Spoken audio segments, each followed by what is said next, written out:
Alô galera, Vasco Análise aqui, Marcelo falando. Eu costumo sempre soltar um vídeo do pós-jogo e, óbvio, depois da coletiva do Diniz.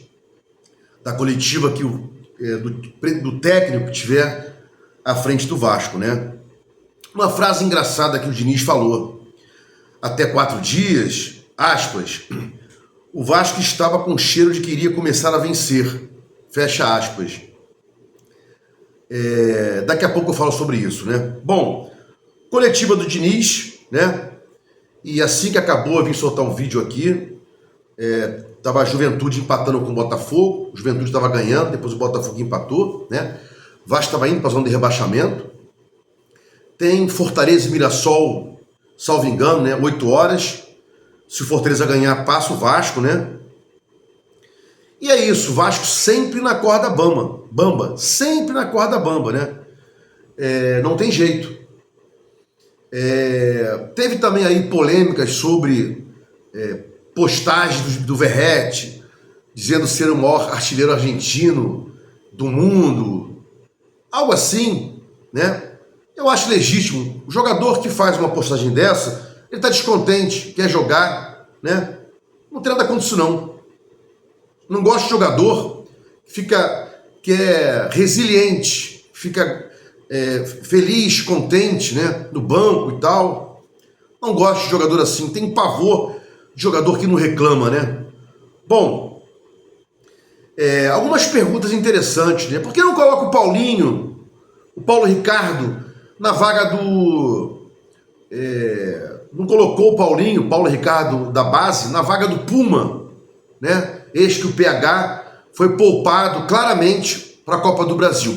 PH foi poupado para a Copa do Brasil, né? Diniz confessou isso. Mas voltando para cá, a pergunta foi o seguinte para o Diniz: por que não coloca o Paulinho, Paulo Ricardo? Por que não colocou para jogar no lugar do Puma, que é fraquíssimo na marcação, né? E aí, uma coisa engraçada, né? Eu estava dando uma olhada sobre isso, uma pesquisada. O Leandrinho vem sendo improvisado na direita, como terceira opção. E o Leandrinho sequer é usado na esquerda, né? Piton, Vitor Luiz e não usam o Leandrinho na esquerda. Engraçado, né? E o Paulinho, segundo aí a mídia, né? Tá reclamando disso, tá chateado e quer ir pro Galo. Porque se ele é um lateral de ofício, sequer pode ser levado em consideração para ser terceiro jogador, né? Terceiro cara para entrar na esquerda.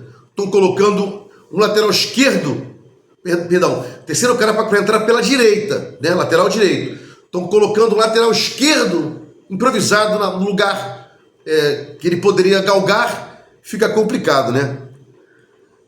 Perguntaram lá, peraí, Tietê, o Diniz, Tietê saiu, entra Verratti, né? Um pouco louco. Não, pô, nada de louco, não. O Nuno recua um pouquinho, ele joga bem por dentro. Quando você traz o Nuno para jogar como segundo volante, você quebra o ataque do Vasco. Ele faz mais a fase ofensiva, em alguns jogos, em superioridade numérica com Piton e Coutinho, na fase ofensiva, coloca ele para jogar como segundo volante, vai baixar o ataque do Vasco. Isso é fato, pô, né? Mas o Diniz fala, não, Nuno joga de segundo volante, joga bem por dentro, blá, blá, blá, mas corta a fase ofensiva do Vasco, né? E depois, perguntado também, por que colocou o GB como meio de campo? Não, o GB também joga por dentro e tal, ajuda e tal. Só que se você coloca o GB numa função que não é que ele vem trabalhando para fazer gols, podendo atuar também numa retomada de bola, num contra-ataque, numa transição. Agora colocar o cara para ser meio de campo, né? Cobrir ataque do Corinthians e deixar a vertente de fazer gols de GB fica complicado. Assim como você colocar o Verratti no lugar do Ryan, no lugar do Tietê, como aconteceu, e ao invés de trocar um volante por outro, né? Você muda numa estrutura. Você coloca o Verratti, tem que mudar na posição de outro jogador, do Nuno, e fica aí complicado, né? Ainda falou o seguinte, justificativa do Diniz, olha, o Calmo Barros não joga muito bem de segundo volante, não. Então quis colocar ele como primeiro, inclusive depois ele entrou na vaga do Jair, né? Complicado isso. quer dizer que o Nuno, atacante, pode jogar improvisado de segundo e o Cauã não pode jogar improvisado de segundo porque é só primeiro. Ele é o professor, né? Bom, jogadores não podem fazer mais de uma função.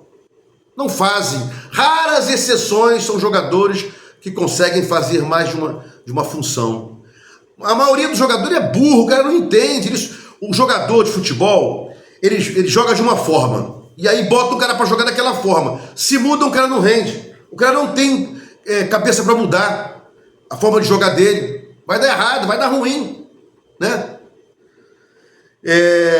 E vem aí da frente aí Botafogo pela Copa do Brasil. Daqui a pouco vem Flamengo, né? E o Vasco vai ser esculachado em algum desses jogos aí. Pode escrever isso aí. Contra o Botafogo, que é melhor que o Vasco, né? Mesmo todo quebrado, Botafogo é melhor que o Vasco. Vê a tabela aí, pô. A tabela comprova isso. Quem é melhor, Vasco ou Bahia? A tabela prova que o Bahia é melhor que o Vasco, né? São coisas irrefutáveis. Quem é menos ruim, Sport ou Vasco? Vasco, porque o Sport está ali embaixo, né? Bom, e aí diz o seguinte, olha, uma repórter perguntou, youtuber, né? O Vasco não levou gols em três dos últimos 15 jogos, né? O Vasco nos últimos 15 jogos só levou gol em 3 partidas, contra o Melgar, CSA e Santos, blá blá blá e tal.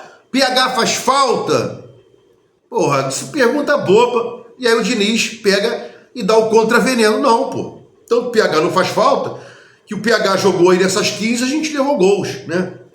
A pergunta não era essa. Os caras cagam na hora de fazer perguntas, são burros, né? A pergunta é, PH faz falta na defesa, sim senhor, né? O Puma não supre isso. Como resolver? Mas ninguém quer bater de frente lá, porque perde as oportunidades de credenciamento e tal. E o youtuber malvadinho perde a oportunidade de credenciamento, né? Se eu não estou enganado, não foi o Lineker pela hora do Vasco, foi o tal do Canelas, né? O Lineker pode estar aí afastado, a gente não sabe. Eu não gosto do Lineker, né? Mas eu prefiro o youtuber, mesmo que eu não goste do cara, que o Lineker é mentiroso, né? Ele é mentiroso, assim como o Machão da Gama também é mentiroso, né? O Mauricinho do Juninho do Machão da Gama, né? Não sei quantas mil visualizações, Nino fechado com o Vasco, e não vem porra nenhuma, e ele é jornalista e não acontece nada. Continua clicando lá no canal desse desgraçado. Mas, voltando pra cá, ele falou o seguinte, no gol que o Vasco levou, primeiro, né? Fizemos tudo de errado. O Puma não saltou, ou seja, o Puma não foi em cima do cara, né? Não teve marcação de volante, tanto aqui nesse cara que poderia ajudar aqui, pela ponta, e como na área. Não houve preenchimento dos espaços na área. Diniz falou isso. E eu falei isso aqui no vídeo pós-jogo e venho falando direto. O Vasco não preenche a área, né? Não preenche a entrada da área. Tá aí o Garro no segundo gol do Corinthians. Chutou, rebote, Mateuzinho para dentro, gol do Corinthians, né? E o Hugo Moura não é zagueiro. Não, porque a gente tem uma boa saída de bola, mas peca nas bolas aéreas e no posicionamento dentro da área, né? Bom, e ele falou que o Vasco não vinha levando gol de córner, não vinha levando bolas aéreas e tal. O Vasco levou um gol de bola aérea de um anãozinho do CSA, naquela vitória lá, acho que de 3-1 em São Januário, né? E para fechar aqui o meu vídeo, e para fechar a coletiva dele, diz o seguinte: foi um dos piores jogos sob o meu comando com o Vasco, né? Teve outros piores também, Diniz. Dá um tempo aí, não vem com essa história não. Se os caras não têm memória, eu tenho memória. Segunda e terça, ajustar com o que tiver para ajustar, né? Que vem uma trolha aí, Botafogo é forte, né? Infelizmente o Vasco tá moído, né? O Vasco é um arremedo de time, é o que sobrou, é o cocô do cavalo do bandido, né? E é isso aí, vamos aguardar o jogo contra a Copa do Brasil, que o Diniz confessou que o PH foi poupado para a Copa do Brasil, né? E a gente vai entrar talvez no ZR, e ao invés de colocar o PH para ajudar, para não entrar no ZR, colocaram o PH para a Copa do Brasil, né? Esses caras estão fazendo cagada, é o brasileiro, é não cair. Não temos chance na Copa do Brasil. Mesmo que passe por essa fase, milagrosamente, o Vasco não tem time para chegar e ganhar. Pensando em arrecadação, agora, ok, mas ano que vem cai pela metade a arrecadação se o Vasco descer para a segunda divisão. Vasco e Análise, fiquem com Deus e até o próximo vídeo.